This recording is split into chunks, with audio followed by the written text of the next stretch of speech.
stuff is gone. So I am alive. No, I'm not. Yeah, I know. It's just like I took a break from maybe some of the so-called controversial POV.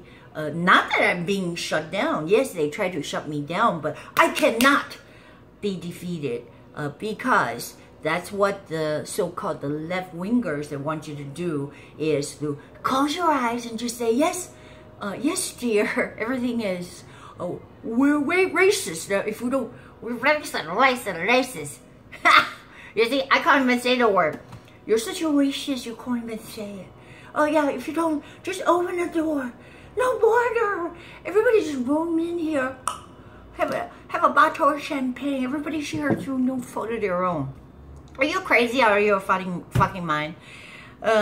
Anyway, so before I get into everything, first I'm very grateful. I just don't want to forget to thank whoever deserved to be thanked.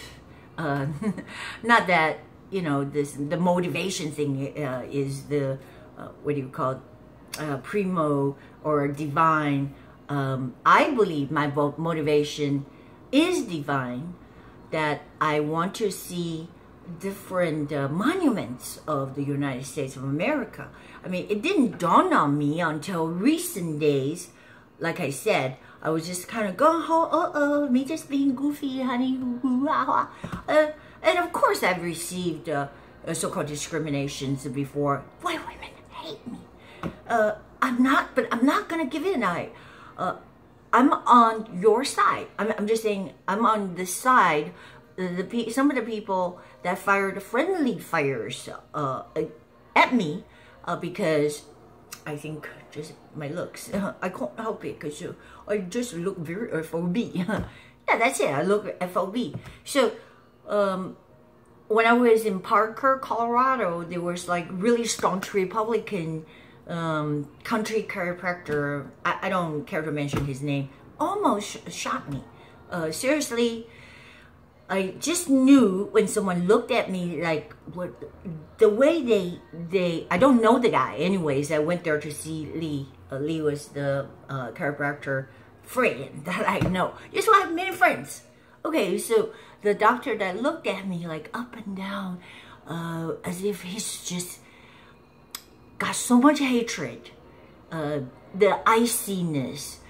I can understand. I mean, I can understand because they think the Asians are, along with all the other people, they intruded on this country. I mean, this is Parker. I mean, you know, they could have shot me, okay? I mean, I don't like that. I personally do not like it, but I do not wave my fist and say, yeah, look at you, a bunch of Republican racists. No, I didn't do that. In fact, I sympathize with them because, you know why? I mean, as much as I'm in California, I have so many liberal friends, but I can totally understand if, I mean, just look at the Asian countries. If they're like a bunch of white people sort of colonized, meaning that they just have their own little group. They don't want to learn Chinese. Can you imagine that? In the province of Shenzhen or Shandong, any province, imagine if you think that they will allow that, the Mao Zedongs and now the Xi Jinping, they would never allow that.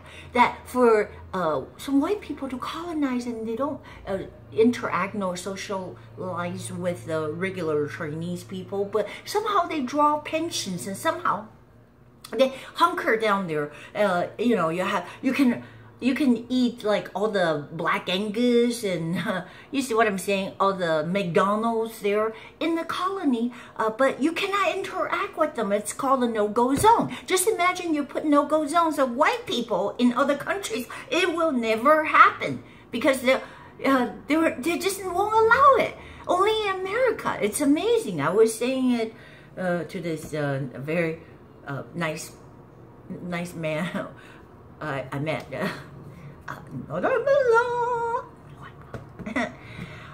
I just said that, you know, it's amazing how some of these white men loathe themselves.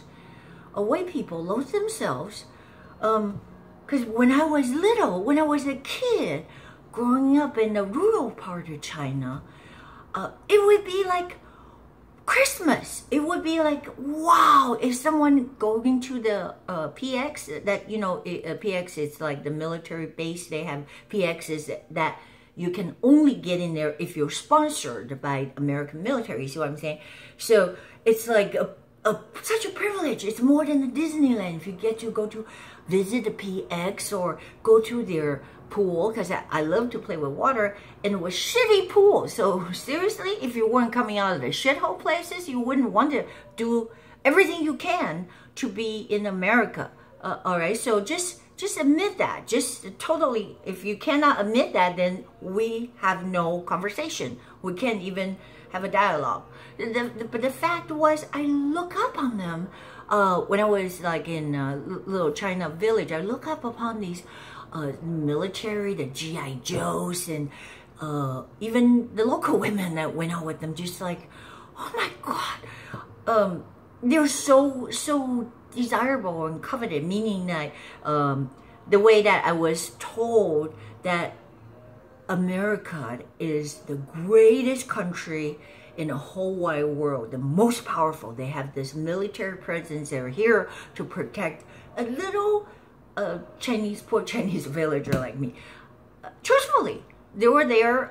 They were everywhere in the world, and that's being turned around by these evil so-called the left-wingers by saying that Americans invade other countries and by having military presence. Duh, why do you want to spend so much money to defend other people? They don't want it. I always say get the fuck out, just like what Donald Trump says. America first. We're tired of like being everybody's policeman while we're having a freaking revolt in this country. Yes, a revolt. When I'm saying a revolt, it's just look at the southern borders and look at what do you call the Becerras and these politicians.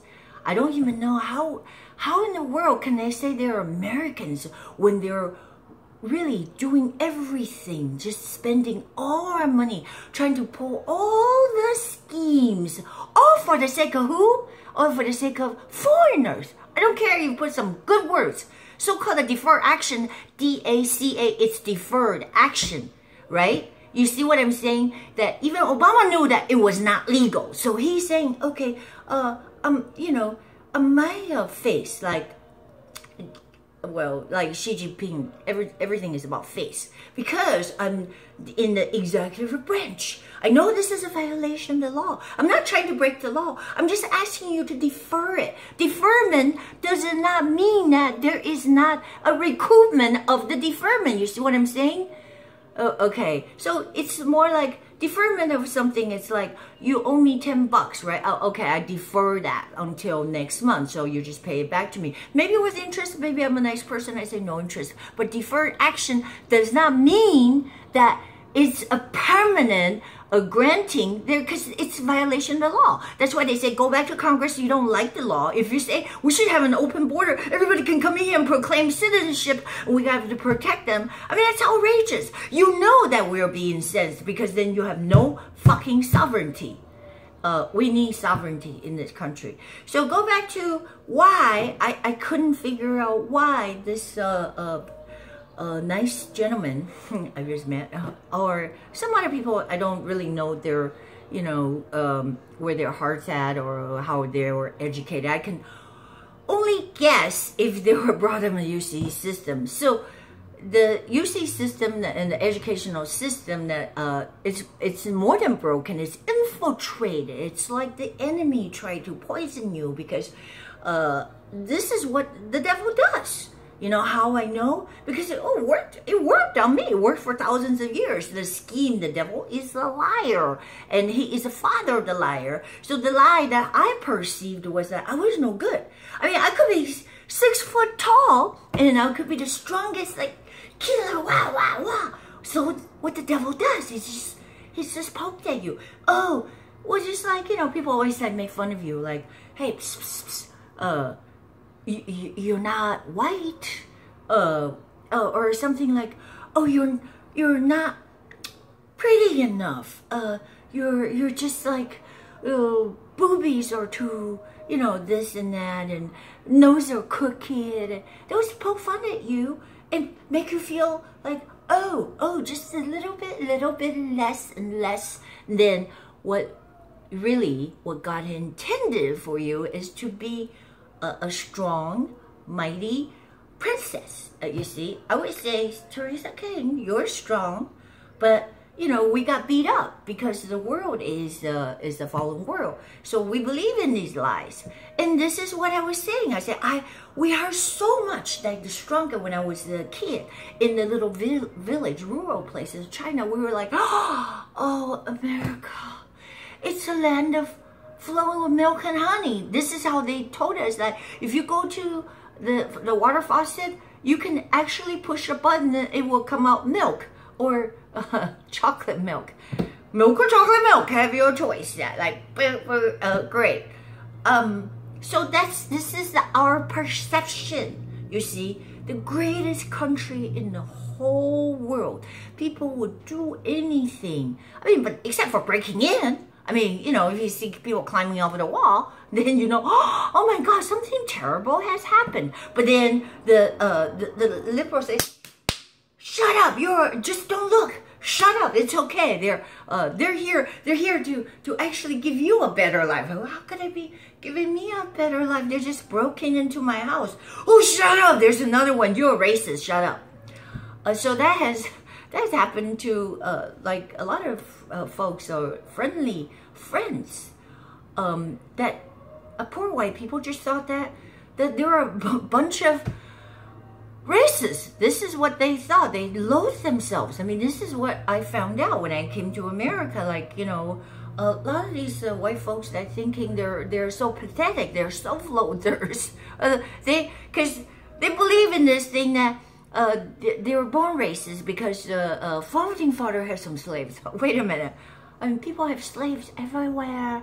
And, you know, if you want to talk about slavery, Democrats are the ones. Democrats, I didn't start the war with them. They started a war with us because they want to squash every one of us and also steal our money so they can give it to looters. Literally, they are looters. People looting your house. But don't look. You're racist. You look. Oh, there's another one. No, open the door. Let them in. Oh, my God. So it is an insult. First of all, do not use the word undocumented immigrant because they try to brainwash us, the idiots. What's undocumented? Is that a piece of paper? No. They're illegal foreigners, aliens. I'm not trying to make people look evil or whatever. It's just how they want to brainwash us. And I don't like that because it's an insult to a true immigrant. I mean, not that I'm better than you, but at least you know if someone behaviorally that knows. I mean, this is what differentiates from crooks and criminals, right?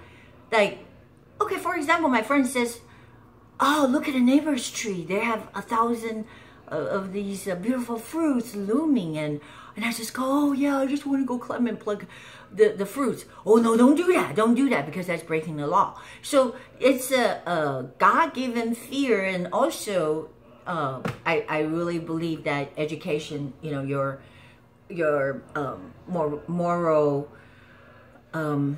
ability to discern things, that's the education system. Well, I mean, the education system is broken up. So parenting, okay, how is that?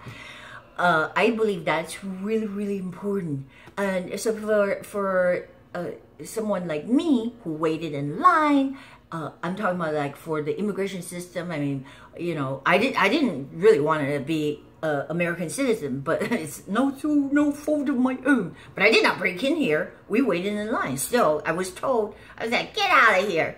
It's a long story. I had a very tragic childhood, but you know, not to beat on that dead horse.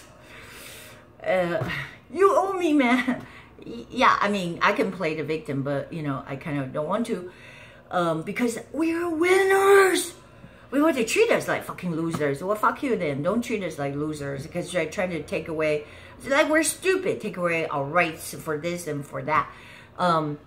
So I believe that I'm in a position to speak up because what? I am not white. Thank you very much. Thank the Lord. I'm a gift to you. I can speak up. So anyways, after spending tens of hundreds of thousands of dollars and talk to the immigration department, oh, when can she come for an interview? Blah, blah, blah. We'll guarantee whatever her well-being. So they have to sign affidavits. Whoever sponsored me will have the responsibility, blah, blah, blah. You know, not to be a burden to the society. Of course, it's all, like I said, it's all good in just, but still, you go through the process. You go through whatever it's laying down, like invitation. I just went to a home group. Again, I posted a little bit of video on that. No, I don't want to even get into it because it's like home group. That's a different subject.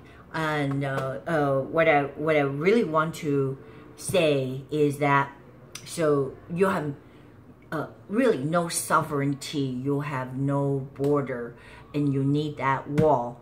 I mean, I don't mean you, I mean we. I need that wall. And damn you fucking Democrats and the rhinos. Okay, before I get upset, get the DVD for the $25 or more on PayPal.me. Cheryl Ling. And thank you, Michael Stipler. I'm so glad you got that little autograph thing. I just don't know. I don't know. I don't want your grandma or someone who opened up a package and be sad. Who's this? And you an autograph? There's nothing. It's just like, you know, say hi. I hope you like the movie. But anyway, for 25 or more, ask for the movie, or this is for donation. Or the shirt. I have the medium, large, and small. I think extra large. So, thank you, Bill. Bill bought this shirt from me and had me posed. And, you know, because Bill is a lifeguard, also a photographer. So he shot some stuff for me down by the Paul Getty Villa. I had so much fun. And the more the liberal that want to spew out hatred for this country and then tear down this Robert E. Lee statue, I literally panic. I go, I really need to make a bucket list. I got to go to all these places, the Plymouth Rock. I mean, these places I took it for granted all this time because I knew, they're going to be there. But now I'm fearing these red diaper doper babies. Hello, that's your quote, Floyd. They might just go tear them down because I seen that happen. I go, oh my God, they tore down the unnamed soldier. You know, I mean, poor soldier. He was a soldier. He fought. He lost his life. I mean, have you ever been a soldier? You're taking the commands. You can't judge a soldier. He's just taking whatever the general and his boss told him to do. And that's why he was taking arms. You think these people like that? They were minding their own business, the cotton fields or whatever. And all of a sudden it's like, oh, I gotta go kill somebody and be killed or maimed and lamed. And after all this battle and, you know, shedding of blood, the best thing you can hope for is that possibly you are alive and still have all your limbs when you get back to your home. Are you serious? Are you out of your fucking